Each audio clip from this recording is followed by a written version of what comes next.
तो फिल्म की शुरुआत में हम लिंडा लिडल नामक लेडी से मिलते हैं जो कि कॉर्पोरेट में काम करती है और वो एक बहुत ही टैलेंटेड स्ट्रेटेजिस्ट है।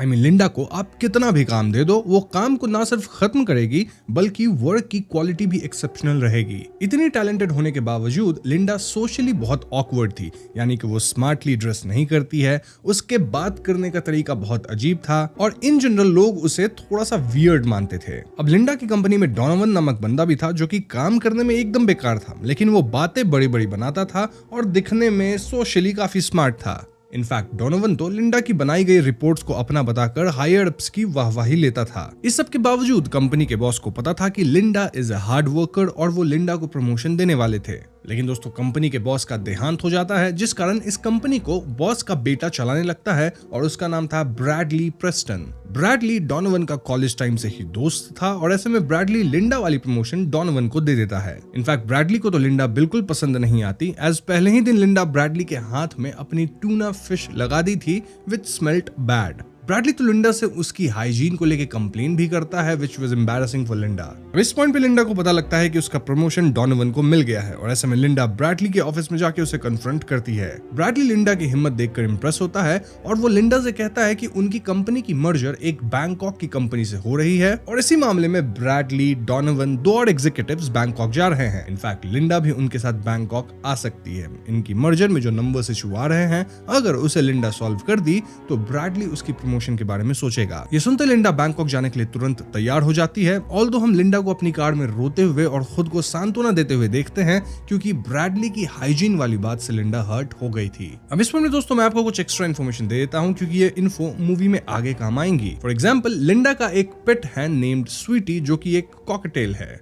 देन लिंडा को टीवी पे सर्वाइवर शो देखना बहुत पसंद है और इस शो में यूजुअली ह्यूमंस जंगल में सर्वाइव करते हैं यूजिंग देयर सर्वाइवल टेक्निक्स। और बात यह कि लिंडा और डैनियल की मीटिंग के दौरान हम जूरी नामक लेडी से भी मिल पाते हैं, जो कि ब्रैडली की फियांसे है। और हम जूरी बहुत स्टाइलिश है, साथ ही वो अपने हाथ में बहुत बड़ा डायमंड एंगेजमेंट रिंग पहनती है। खैर, तो अगली सुबह लिंडा एयरपोर्ट पे ब्रैडली, डोनोवन और बाकी एग्जीक्यूटिव से मिलती है और ये सभी लोग प्राइवेट प्लेन से बैंकॉक जाने वाले थे। लिंडा यहाँ कहती है कि वो कंपनी डेटा का अपेंडिक्स डी चेक करी, जिसमें एक ऐसा लूप होल है जिसकी मदद से ये मर्जर तो होगा ही, साथ ही कंपनी की प्रॉब्लम्स भी सॉल्व हो जाएगी। नाउ दिस वाज इंप्रेसिव, लेकिन यहाँ एग्जीक्यूटिव्स अभी भी लिंडा के अजीब बिहेवियर पर ज्यादा ध्यान दे रहे थे, बशर्ते इसके कि लिंडा कितनी टैलेंटेड है। एनीवेज, एयर ट्रैवल शुरू होता है और प्लेन के अंदर डोनोवन कहीं से लिंडा की एक वीडियो निकाल लिया था, जो कि लिंडा की ऑडिशन टेप थी। ऐसी ऑडिशन? वेल, लिंडा भी सर्वाइवर शो में जाना चाहती थी और उसके लिए अपनी एक ऑडिशन क्लिप बनाई थी, जिसमें वो कह रही थी कि मैं सर्वाइव कर सकती हूँ, मेरे अंदर ये स्किल्स है। एंड ये टेप थोड़ी सी क्रिंज थी और यही डोनोवन सबको दिखा के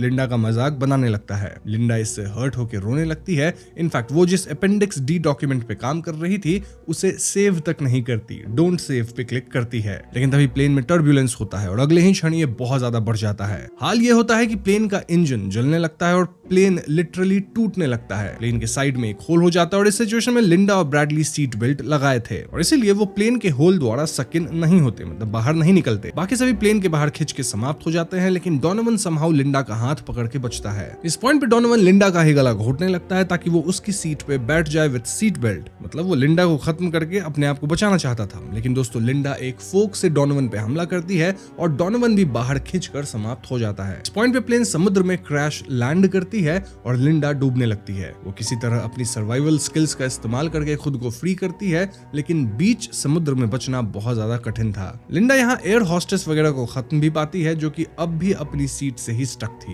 यहीं पे सीन कट होता है। और नेक्स्ट सीन में हम लिंडा को एक आइलैंड या बीच पे पाते हैं, यानी कि वो समुद्री लहर से बहकर किनारे तक पहुंच गई थी। लिंडा बिल्कुल ठीक थी, लेकिन दोस्तों ये आइलैंड एकदम सेक्लूडेड था। आसपास बस समुद्र था और ये कौन सी जगह है इसका भी कोई अता पता नहीं था। लिंडा आइलैंड एक्सप्लोर करना शुरू करती है और थोड़ी दूर पे वो ब्रैडली को बेहोश पाती है। लिंडा तुरंत पत्थर से एक शार्प ऑब्जेक्ट बनाती है, देन ब्रैडली के लिए शेड बनाती है with leaves and in general वो ब्रैडली की जान बचाने लगती है। ब्रैडली के पैर में चोट आई थी, जिससे ब्रैडली चल नहीं पाएगा, मतलब जब वो होश में आएगा तब। अब तकरीबन 1.5 दिन बाद ब्रैडली की आंख खुलती है और लिंडा उसे क्लीन वाटर पिलाती है। जी हाँ, लिंडा की सर्वाइवल स्किल्स इतनी बढ़िया थी कि वो क्लीन वाटर भी बनाने लग गई थी। इसके बाद लिंडा पत्थर रगड़ के आग भी जला लेती है ताकि ये लोग सी फिश को कुक वगैरह करके खा सके। ब्रैडली बस एक जगह पड़ा था एंड लिंडा उसका ख्याल रख रही थी। स्टिल ब्रैडली का एटीट्यूड अब भी बॉस वाला ही था, जहां वो लिंडा को ऑर्डर्स देना शुरू करता है, सेइंग कि तुम मेरे लिए काम करती हो, मैं तुम्हें फायर कर दूंगा वगैरह वगैरह। लिंडा को ब्रैडली का ये एटीट्यूड पसंद नहीं आता और ऐसे में लिंडा उसे छोड़ के चली जाती है। लिंडा के जाते ब्रैडली न सिर्फ अकेला हो गया था,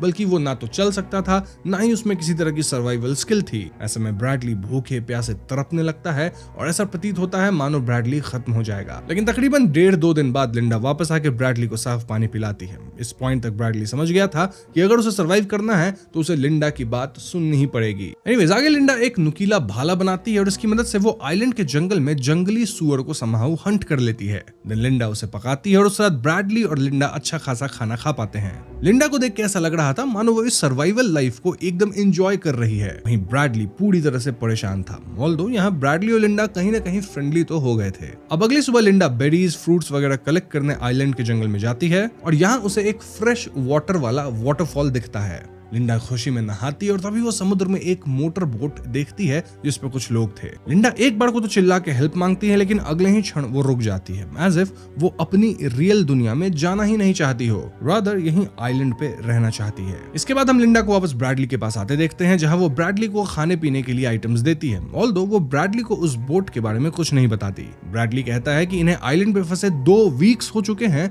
और अब इन्हें यहाँ से निकलने का प्लान बनाना चाहिए। इनफैक्ट ब्रैडली अब स्टिक की मदद से चल पा रहा था, यानी कि जल्द ही वो हील हो जाएगा और प्रॉपर चल पाएगा। ब्रैडली का कहना था कि इन्हें राफ्ट बना के यहाँ से निकलना चाहिए, लेकिन लिंडा तो यही एंजॉय कर रही थी और उसे रेस्क्यू होना ही नहीं था। इस बात पे दोनों की बहस भी होती है, लेकिन ब्रैडली तो खुद से सर्वाइव कर ही नहीं पाता, इसीलिए उसे वापस लिंडा के पास ही आना पड़ता है। ब्रैडली लिंडा से रिक्वेस्ट करता है कि वो उसे सर्वाइवल स्किल्स सिखा दे और लिंडा थोड़ा नाटक करने के बाद इसके लिए मान जाती है। खैर, तो ब्रैडली की ट्रेनिंग शुरू होती है, जहां लिंडा उसे आइलैंड के जंगल में घुमाती है। यहाँ लिटरली एक पहाड़ जैसा था जहां दोनों बहुत ध्यान से क्लिफ के साइड में चलते हैं और लिंडा बताती है कि इन्हें कभी भी ऐसी बेरीज नहीं खानी चाहिए जिनका कलर येलो, ग्रीन या व्हाइट हो। फिर भी अगर जानना है कि बेरीज जहरीले हैं या नहीं तो उसे स्किन पे लगा सकते हैं। अगर रिएक्शन हुआ तो वो पॉइजनस है, रिएक्शन नहीं हुआ तो ठीक है। तो इस क्लिफ पर से आइलैंड का नजारा बहुत बढ़िया था और एक पॉइंट पे दोनों दूर पे एक क्रॉस जैसा पत्थर देखते हैं। लिंडा कहती है कि ब्रैडली को उस एक्स के पार कभी नहीं जाना है क्योंकि उस तरफ बहुत ही जहरीले प्लांट्स हैं और अगर ब्रैडली वहां गया तो 2-3 कदम में ही उसे इचिंग होगी। इन शॉर्ट वो सर्वाइव नहीं कर पाएगा। अब क्लिफ से वापस सी शोर तक जाते वक्त लिंडा फिसलती है, लेकिन ब्रैडली किसी तरह उसे खींच लेता है। देन दोनों वापस अपनी जगह पे आके थोड़ा खाते पीते हैं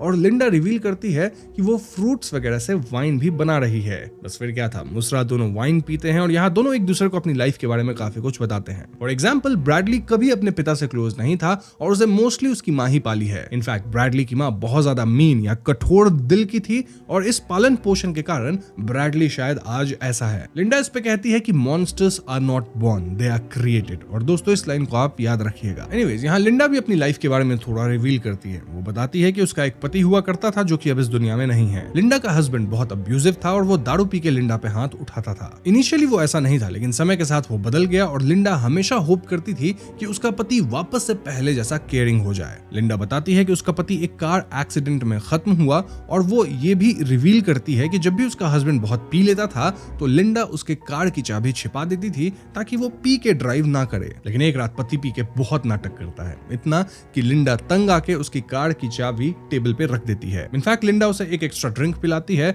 और उसी रात उसके पति का एक्सीडेंट हुआ और वो नहीं बच सका। लिंडा ये कहानी बताते हुए इमोशनल हो जाती है और ब्रैडली भी उसकी इमोशन को समझता है। उस रात दोनों सोते हैं और जब सुबह लिंडा उठती है तो वो ब्रैडली को बिना कपड़े नहाते देखती है। कहीं ना कहीं लिंडा ब्रैडली की तरफ अट्रैक्ट होने लगी थी और दोनों अब एक दूसरे को समझने लगे थे। तभी आइलैंड पे आंधी तूफान आ जाती है और ये दोनों समहाउ एक केव के अंदर जाके सर्वाइव करते हैं। यहाँ गर्मी के लिए दोनों करीब भी आते हैं और केव में ही सोते हैं। अगली सुबह मौसम फिर से अच्छा था और अब ब्रैडली भी काफी काम कर रहा था। अब उसकी भी सर्वाइवल स्किल्स काफी इंप्रूव हो चुकी थी, उसका पैर भी ठीक हो चुका था। ब्रैडली ऑफर करता है कि आज रात वो लिंडा के लिए खाना बनाएगा और ये सुनकर लिंडा बहुत खुश होती है। तो उस रात ब्रैडली काफी कुछ पकाया था और वो लिंडा को फूड ऑफर करता है। लिंडा खाना शुरू करती है, लेकिन कुछ ही देर बाद उसे चक्कर आने लगते हैं। क्यों? क्योंकि दोस्तों, ब्रैडली लिंडा के फूड में जहरीली जहरीली बेरीज मिला दिया था और लिंडा जैसे ही अपना कंट्रोल खोती है, ब्रैडली पास के जंगल से एक राफ्ट निकालता है जो कि वो खुद के लिए चुपके से प्रिपेयर किया था। ब्रैडली का हमेशा से प्लान यहाँ से भागने का ही था और वो फाइनली लिंडा को ऑलमोस्ट बेहोश करके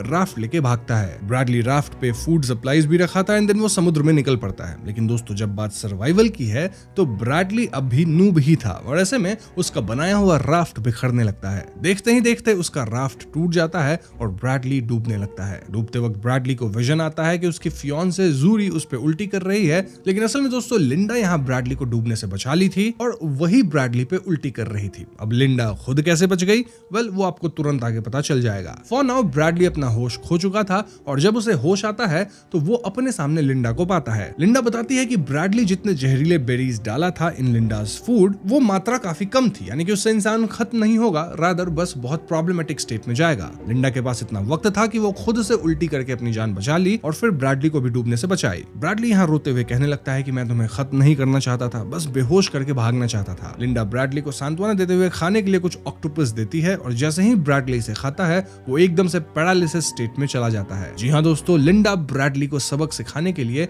उसे ऐसा ऑक्टोपस खिला दी थी जिससे इंसान कुछ समय के लिए पैरालाइज हो जाए। देन लिंडा ऐसे एक्ट करती है मानो वो ब्रैडली के मेन पार्ट को ही काट रही हो, लेकिन असल में वो उसके पैर के पास एक चूहा काटी थी और इस सब से ब्रैडली बहुत ज्यादा डर जाता है। ब्रैडली को कुछ पता नहीं चलता क्योंकि वो कुछ फील ही नहीं कर सकता था ड्यू टू टेम्पररी पैरालिसिस। उसे लगता है कि मेरा कट गया। बट हाँ, लिंडा चूहा दिखा के कहती है कि मैं तुम्हें सब कुछ नहीं सिखाई हूँ और अगर अगली बार ब्रैडली ऐसे कुछ हरकत किया तो लिंडा उसे रियल में पनिश करेगी। इन शॉर्ट ब्रैडली यहाँ लिंडा के रहमो करम पे था और वो कुछ कर भी नहीं सकता था। लिंडा एग्जाम्पल भी देती है कि मेरे डैड के पास एक कुत्ता था जो कि नॉटी था, तो उसे ओबीडियंट बनाने के लिए इन्होंने उसे न्यूटर किया, मतलब वो ब्रैडली के साथ ऐसा ही करेगी। बाय द वे, लिंडा के पास यहाँ एक मस्त चाकू भी था एंड दैट वाज स्ट्रेंज क्योंकि इस आइलैंड पे इतना वेल मेड शार्प चाकू, मतलब देख के लग रहा था ये शहर में बनाया हुआ चाकू है, तो ये चाकू आखिर आइलैंड पे आया कहां से? लिंडा का कहना था कि ये चाकू सी शोर पे वॉश होके आ गया था। एनीवेज, तो आगे ब्रैडली रिकवर हुआ और वो लिंडा से बात नहीं कर रहा था, लेकिन वो आइलैंड से भागने की भी कोशिश नहीं कर रहा था। लिंडा मटेरियल कलेक्शन के लिए आइलैंड के जंगल में जाती है और यहाँ वो फिर से एक बोट देखती है। ये बोट आइलैंड पे आती है और इस बोट में जूरी और एक कैप्टन था। जी हाँ दोस्तों, जूरी ब्रैडली को ढूंढते हुए फाइनली आइलैंड पे आ गई थी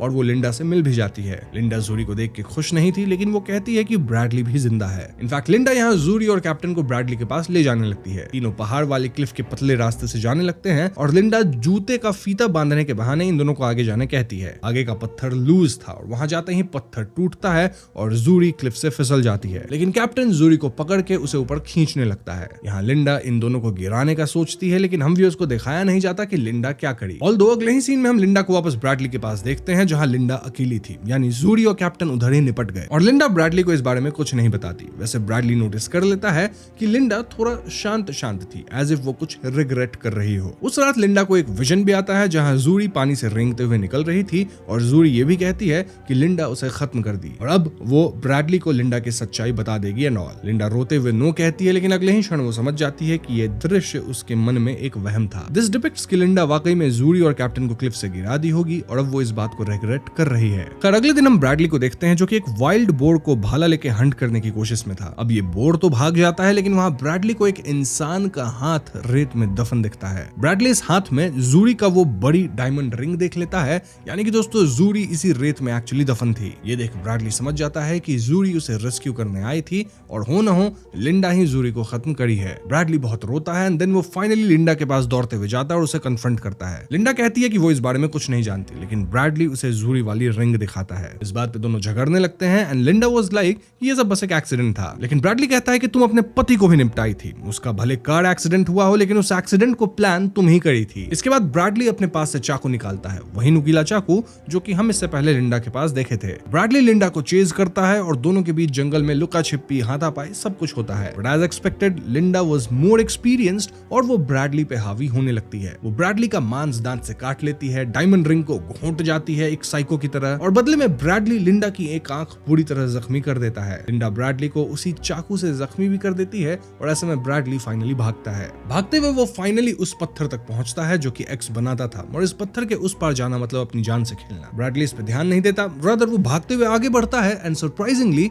पत्थर के उस पार एक लग्जूरियस मैंशन था। जी हाँ दोस्तों, ये देख ब्रैडली वाज शॉक्ड और वो इस घर में एंट्री लेता है। यहाँ शैंपेन, मिनरल वाटर, तरह तरह के फ्रूट्स, फूड सब सब कुछ भरा पड़ा था एज इफ ये किसी बहुत अमीर इंसान का घर हो। इसका मतलब ये कि लिंडा इस घर के बारे में जानती थी और वो जानबूझकर ब्रैडली से ये मैंशन छिपाई थी। ब्रैडली पानी वगैरह पीता है और वो घर में चाकू ढूंढता है, लेकिन उसे चाकू नहीं मिलता। तभी घर के स्पीकर पे लिंडा की आवाज आती है सेइंग कि तुम्हें घर पे चाकू नहीं मिलेगा एज उसे मैं पहले ही हटा चुकी हूँ। इनफैक्ट दोस्तों, अगर आपको याद हो तो लिंडा एक बढ़िया वेल मेड चाकू लाई थी, ये बोल के कि उसे ये सी शोर पे मिला था। वो ये चाकू इसी घर से लाई थी। लिंडा कब का ये मैंशन डिस्कवर कर चुकी थी और टाइम टू टाइम वो यहाँ आके पूरा एंजॉय भी करती थी। ये मैंशन किसी बिलियनेयर का था और उसके लोग हर कुछ दिन पे इस आइलैंड पे आते थे और घर में खाना वगैरह देते थे, जनरल सप्लाईज भर के जाते थे। बिलियनेयर इतना अमीर था कि वो यहाँ कभी आता भी नहीं था और ना ही इस जगह की केयर करता था। लेकिन हाँ, ये जगह एकदम वेल मेंटेन्ड रहती है। याद है लिंडा एक बार एक मोटर बोट को देखी थी।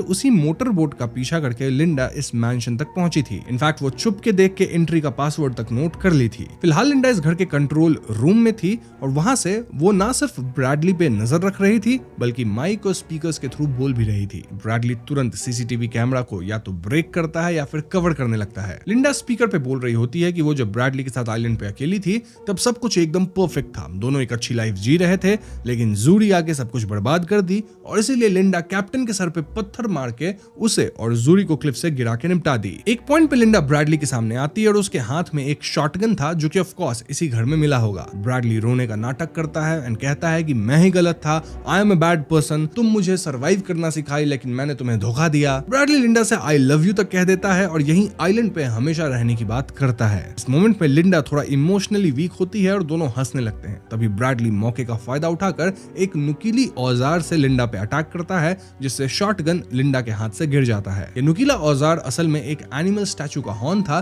जिसे ब्रैडली निकाल लिया था और लिंडा भी इसे नोटिस कर ली थी, बट हाँ वो थोड़ा लेट नोटिस की। इस पॉइंट तक ब्रैडली शॉटगन उठा लिया था और वो लिंडा पे शॉटगन तान देता है। वो लिंडा को क्रेजी बिच बोल के गोली चलाता है, लेकिन दोस्तों शॉटगन खाली थी। जी हाँ दोस्तों, इतने में लिंडा ब्रैडली पे गोल्फ स्टिक से हमला करके उसे निपटा देती है। यही सीन कट होता है और अगला सीन तकरीबन 1 साल बाद का है जहां हम लिंडा को गोल्फ खेलते हुए देखते हैं। वो एक्चुअली में एक सेलिब्रिटी बन चुकी है और फिलहाल एक सेलिब्रिटी गोल्फ टूर्नामेंट में थी। कैसे?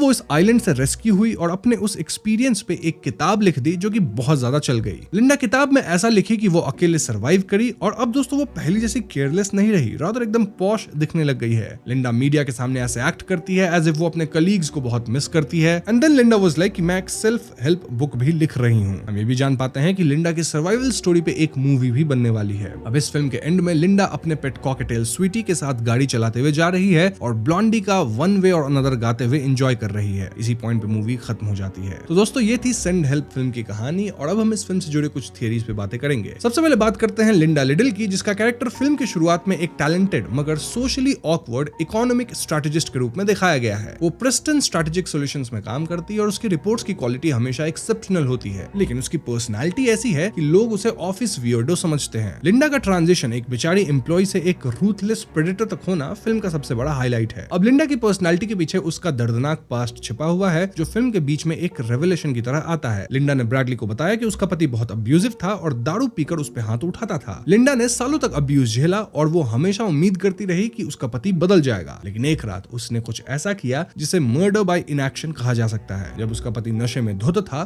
तो लिंडा ने जानबूझकर उसे कार की चाबी टेबल पे रख दी और एक आखिरी ड्रिंक भी पोर की, ये जानते हुए कि वो ड्राइव नहीं कर सकता। उसी रात उसका एक्सीडेंट हुआ और वो खत्म हो गया। लिंडा ने सिर्फ एक्सीडेंट का इंतजार नहीं किया बल्कि वो पहले से ही अपने पति को निपटा देने का प्लान बना चुकी थी। ये बैक स्टोरी प्रूव करती है कि लिंडा के अंदर बदला लेने की आग पहले से ही थी और आइलैंड पे जो हुआ वो सिर्फ उसकी पुरानी दबी हुई रेज का एक्सप्लोजन था। आइलैंड पे पहुंचते ही लिंडा का ट्रू सेल्फ बाहर आता है। क्योंकि वो बचपन से ही सर्वाइवर शो की फैन रही है तो उसके पास ऐसी सर्वाइवल स्किल्स हैं जो ब्रैडली के पास बिल्कुल नहीं है। लिंडा ने सिर्फ फिजिकल सर्वाइवल नहीं सीखा बल्कि उसने डोमिनेंस का नया तरीका ढूंढ लिया। जब ब्रैडली उस पर ऑर्डर चलाने की कोशिश करता है तो लिंडा उसे 2 दिन के लिए अकेला छोड़ देती है ताकि उसे अपनी औकात समझ आ जाए। इस पॉइंट पर लिंडा ने ब्रैडली को एक होस्टेज की तरह ट्रीट करना शुरू कर दिया था। हालांकि ब्रैडली को लग रहा था कि लिंडा उसकी मदद कर रही है, बट एक बात है, ब्रैडली हमेशा से लिंडा से दूर भागना चाहता था और यहाँ से निकलना चाहता था। लिंडा ने ब्रैडली को आइलैंड पर ट्रेनिंग देना शुरू किया, लेकिन वो ट्रेनिंग सिर्फ सर्वाइवल के लिए नहीं थी बल्कि उसे ओबीडिएंट बनाने के लिए थी। लिंडा का ये इवोल्यूशन उसे एक विक्टिम से एक विलेन प्रोटैगनिस्ट की कैटेगरी में ले आता है। वो ब्रैडली को आइलैंड के मैंशन तक के बारे में नहीं बताई। वहीं अगर ब्रैडली प्रेस्टन की बात की जाए तो वो एक टिपिकल नेपो बेबी है जिसे सब कुछ थाली में सजाकर मिला है। उसका नेचर उसके अपब्रिंगिंग का नतीजा है जहां पावर और एरोगेंस ही सब कुछ था। ब्रैडली ने हमेशा मेरिट से ज्यादा पॉशनेस और सोशल स्किल्स को इंपॉर्टेंस दी है, जो उसके बॉस बनने के बाद लिंडा के लिए प्रॉब्लम बन गई। ब्रैडली के पिता कंपनी के सीईओ थे, लेकिन वो ब्रैडली के साथ कभी क्लोज नहीं रहे। ब्रैडली के ऑफिस में लगी पेंटिंग्स और फोटोज ये दिखाती है कि पिता हमेशा एक दूर की फिगर ही रहे थे, जिस वजह से ब्रैडली हमेशा वैलिडेशन के लिए तड़पता रहा। ब्रैडली ने खुद एडमिट किया कि उसकी माँ बहुत ज्यादा मीन और कठोर दिल की थी। इन्हीं पेरेंट्स के कारण ब्रैडली के अंदर एक इमोशनल वॉइड पैदा हुआ और ब्रैडली का लिंडा के साथ बुरा बिहेव करना असल में उसकी अपने माँ के प्रति गुस्सा था, जो वो लिंडा जैसी औरतों पे निकाल रहा था जो उसे कमजोर लगती थी। नाउ जब प्लेन क्रैश होता है तो शुरुआत में ब्रैडली आइलैंड पर भी बॉस बनने की कोशिश करता है, मतलब लिंडा को ऑर्डर्स दे रहा था, कह रहा था तुम मेरे लिए काम करती हो, मैं तुम्हें फायर कर दूंगा। लेकिन जब लिंडा उसे प्यास से तड़पने के लिए छोड़ देती है तब उसे एहसास होता है कि आइलैंड पे रियल बॉस लिंडा है। फिर आगे क्या हुआ वो तो हम सब जानते ही हैं। नाउ रेडिट पे एक थियरी ये भी चल रही है कि क्या लिंडा ने प्लेन क्रैश को प्लान किया था। वो अपने हस्बैंड के एक्सीडेंट को प्लान कर सकती है, तो ये क्यों नहीं। देखो फिल्म के अंदर क्लियर दिखाया गया है कि ये एक इंजन फेलियर था, लेकिन कुछ क्लूज इस तरफ इशारा करते हैं। सबसे पहला है अपेंडिक्स डी का लूप होल। लिंडा ने फ्लाइट में बताया था कि उसने अपेंडिक्स डी में एक लूप होल ढूंढा है। कुछ फैंस का मानना है कि ये लूप होल सिर्फ मजे के बारे में नहीं था, बल्कि शायद उसने प्लेन के सेफ्टी प्रोटोकॉल में कोई ऐसी चीज डिटेक्ट कर ली थी जिसका उसने फायदा उठाया। लिंडा बचपन से सर्वाइवर शो की डाई हार्ड फैन रही है और उसने कई बार शो के लिए ऑडिशन भी दिया था। प्लेन क्रैश होना उसके लिए एक ड्रीम कम ट्रू जैसा था, जहां वो अपनी स्किल्स प्रूव कर सके। प्लेन में जब डोनोवन उसका मजाक उड़ा रहा था तब लिंडा रोने लगती है और अपने अपेंडिक्स डी डॉक्यूमेंट को सेव नहीं करती। कई लोगों का मानना है कि ये लिंडा का क्लू था कि उसे पता है कि प्लेन क्रैश होने वाला है, इसीलिए डॉक्यूमेंट सेव करने का कोई पॉइंट नहीं है। हालांकि मेरे हिसाब से ये थियरी काफी ज्यादा फार फेच्ड लगती है, क्योंकि एक प्लेन क्रैश को ऐसे प्लान करना कि उसमें तुम सर्वाइव भी हो जाओ, ये एक बहुत बड़ी बात है। और लिंडा इतनी स्मार्ट तो नहीं थी या फिर इतनी डेयरिंग भी नहीं थी आई गेस। लेकिन हाँ, सैम रेमी की फिल्म्स में अंडरलाइंग ईविल हमेशा छिपा होता है। शायद लिंडा ने प्लेन क्रैश नहीं करवाया, लेकिन उसने इंजन टर्बुलेंस को पहले ही समझ लिया था और ब्रैडली को सिखाने के लिए वही मौका चुना। अब अगर आप ध्यान दें तो लिंडा ने ब्रैडली को बताया कि उसके पापा के पास एक नॉटी कुत्ता था और जब वो ढंग से बिहेव नहीं करता था तो उन्होंने उसे न्यूटर कर दिया ताकि वो शांत और ओबीडियंट बन जाए। ये फिल्म का एक बहुत बड़ा साइकोलॉजिकल क्यू है। लिंडा ने ब्रैडली को आइलैंड पे वही बनाया, एक ओबीडियंट कंपेनियन जिसके पास कोई पावर ना हो। जब ब्रैडली ने लिंडा को धोखा दिया और राफ्ट बनाकर भागने की कोशिश की तब लिंडा ने उसे ऑक्टोपस वेनम खिलाकर पैरालाइज कर दिया। उस वक्त लिंडा ने ऐसा एक्ट किया मानो वो ब्रैडली को रियल में न्यूटर कर रही हो। ब्रैडली इतना डर गया कि वो रोने लगा। ये सीन लिंडा की इवोल्यूशन को कंप्लीट करता है, जहां वो अब सर्वाइव नहीं कर रही, रादर ब्रैडली को मेंटली परेशान करने लग गई है। नाउ मूवी के एंड में लिंडा गोल्फ खेल रही होती है और गोल्फ इस फिल्म में सिर्फ एक खेल नहीं है बल्कि स्टेटस और एक्सक्लूजन का बड़ा सिंबल है। शुरुआत में ब्रैडली ने लिंडा को प्रमोशन इसलिए नहीं दिया क्योंकि डोनोवन उसके साथ गोल्फ खेलता था। ब्रैडली लिंडा से कहता भी है कि वो गोल्फ खेलने वाली टाइप नहीं है, जिसका मतलब था कि वो उनकी पॉश इलीट सोसाइटी का हिस्सा नहीं बन सकती। अब फिल्म के क्लाइमेक्स में लिंडा ब्रैडली को उसी गोल्फ स्टिक से खत्म कर देती है जो उसे मैंशन पे मिली थी। ये सैम राइमी का एक ब्रिलियंट आयरॉनिक ट्विस्ट है। जिस खेल ने लिंडा को कॉर्पोरेट वर्ल्ड से बाहर रखा, उसी खेल के टूल ने ब्रैडली की जान ली। इनफैक्ट लिंडा ये तक समझ गई थी कि अगर वो ब्रैडली के साथ रियल वर्ल्ड में जाती है तो वो अपना जॉब तो लूज कर ही देगी। ये वन ऑफ द रीजंस था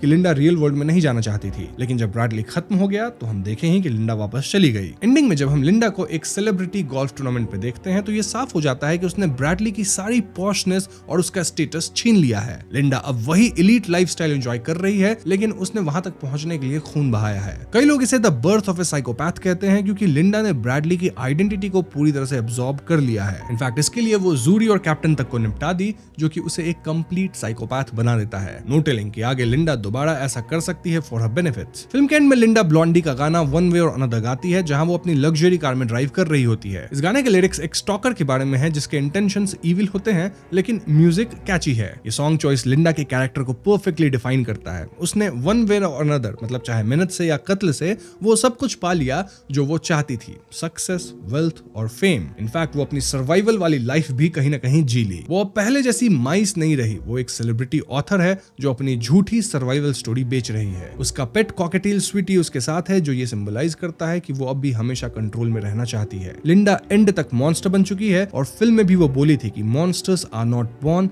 दे आर क्रिएटेड। मैंने आपको ये याद रखने कहा था, क्योंकि मेरा मानना है कि ब्रैडली को उसके पेरेंट्स ने मॉन्स्टर बनाया और लिंडा को ब्रैडली के बुलिंग ने, उसके पति के अब्यूज ने और इन जनरल उसकी मीडियोकर लाइफ ने। फिल्म के अंत में हम व्यूअर्स को समझ नहीं आता कि हम ब्रैडली का साइड चुने या फिर लिंडा का, क्योंकि दोनों ही मोरली बहुत ग्रे कैरेक्टर्स हैं और यही दोस्तों फिल्म का असली मजा है।